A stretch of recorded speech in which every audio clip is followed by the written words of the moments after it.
আসসালামু আলাইকুম প্রিয় দর্শকবৃন্দ। আজ আমরা জানবো সূরা আল মাইদার বাংলা অর্থ। ইয়া আইয়ুহাল্লাযিনা আমানু আউফু বিল উকুদ। হে ঈমানদারগণ, তোমরা তোমাদের অঙ্গীকার সমূহ পূর্ণ করো। উহিল্লাত লাকুম বাহিমাতুল আনাম। তোমাদের জন্য চতুষ্পদ জন্তু হালাল করা হয়েছে। ইল্লামা ইউতলা আলাইকুম, তবে যা তোমাদেরকে পড়ে শোনানো হয় নিষিদ্ধ তা ছাড়া। গায়রা মুহিল্লিস সাইদি ওয়া আনতুম হুরুম। তোমরা ইহরাম অবস্থায় শিকারকে হালাল মনে করো না। ইন্নাল্লাহা ইয়াহকুমু মা ইউরিদ। নিশ্চয় আল্লাহ যা চান তাই বিধান দেন।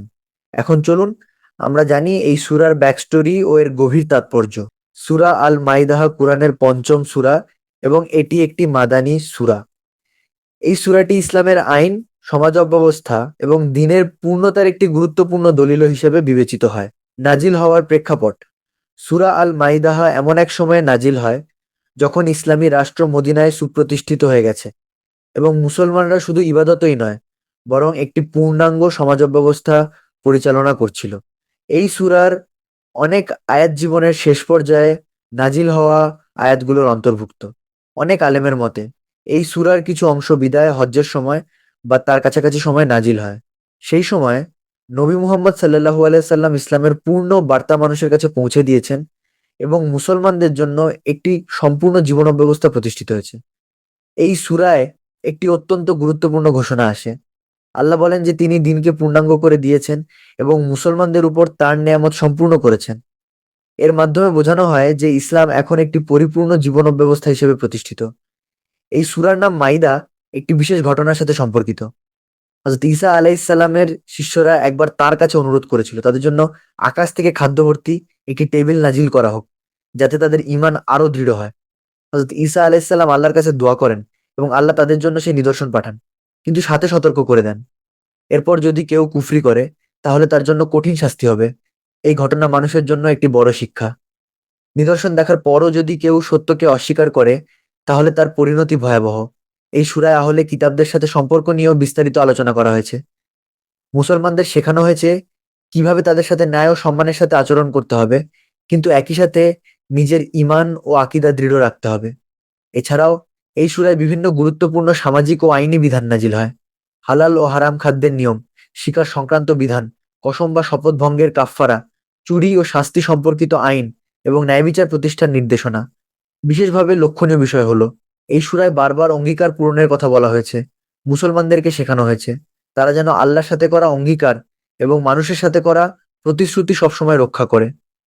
নামাজের সাথে এর সম্পর্ক: এই সূরায় অজু বিস্তারিত নিয়ম বর্ণনা করা হয়েছে, যা প্রতিটি নামাজের পূর্বশর্ত। এটি আমাদের শেখায় ইবাদতের আগে শারীরিক ও আত্মিক পবিত্রতা কতটা গুরুত্বপূর্ণ। এছাড়া এই সূরা আমাদের মনে করিয়ে দেয় নামাজ শুধু একটি ইবাদত নয়, বরং এটি একটি শৃঙ্খলাপূর্ণ জীবন ব্যবস্থার অংশ। কেন এই সূরা এত গুরুত্বপূর্ণ? এই সূরা ইসলামের আইন ও বিধানকে সুস্পষ্টভাবে তুলে ধরে। এটি মুসলমানদের জন্য একটি পূর্ণাঙ্গ সামাজিক, নৈতিক এবং ধর্মীয় গাইডলাইন। এতে ন্যায় বিচার, সততা এবং আল্লাহভীতির উপর বিশেষ গুরুত্ব দেওয়া হয়েছে। এটি মুসলমানদেরকে শেখায় কিভাবে একটি আদর্শ সমাজ গড়ে তুলতে হয়। সূরার গভীর অর্থ শিক্ষা: এই সূরা আমাদের শেখায় আমরা যেন সব সময় আমাদের অঙ্গীকার রক্ষা করি, আমরা যেন ন্যায় বিচারের উপর অটল থাকি। ইভেন যদি তার নিজের বিরুদ্ধে যায়, আমরা যেন আল্লাহর বিধানকে সর্বোচ্চ গুরুত্ব দিই। এতে বলা হয়েছে কোনো জাতির প্রতি ঘৃণা যেন আমাদেরকে অন্যায় করতে না প্ররোচিত করে, বরং সবসময় ন্যায় বিচার করতে হবে। এটাই তাকওয়ার নিকটবর্তী। এই সূরা আরো শেখায় মানুষের জীবনে ঈমান শুধু বিশ্বাস নয়, বরং কাজের মাধ্যমে তা প্রমাণ করতে হয়। আমাদের জীবনে এর বাস্তব প্রভাব: এই সূরা আমাদের প্রতিদিনের জীবনে অত্যন্ত গুরুত্বপূর্ণ ভূমিকা রাখে। এটি আমাদের শেখায় সত্যবাদী হতে, প্রতিশ্রুতি রক্ষা করতে, ন্যায়ের পথে অটল থাকতে এবং আল্লাহর বিধান অনুযায়ী জীবন পরিচালনা করতে। যদি আমরা এই সূরার শিক্ষা বাস্তবে প্রয়োগ করি, তাহলে আমাদের সমাজ হবে আরো ন্যায়ভিত্তিক, সৎ এবং শান্তিপূর্ণ। শেষ কথা, সূরা আল মাইদা শুধু একটি সূরা নয়, এটি ইসলামের একটি পূর্ণাঙ্গ সংবিধান স্বরূপ, যেখানে ব্যক্তিগত জীবন থেকে শুরু করে সামাজিক ও রাষ্ট্রীয় জীবন পর্যন্ত সবকিছুর দিক নির্দেশনা দেওয়া হয়েছে। আল্লাহ আমাদের সবাইকে এই সূরার শিক্ষা বুঝে আমল করার তৌফিক দান করুন। আমিন। ভিডিওটি ভালো লাগলে লাইক, শেয়ার এবং সাবস্ক্রাইব করতে ভুলবেন না। আসসালামু আলাইকুম ওয়া রাহমাতুল্লাহ।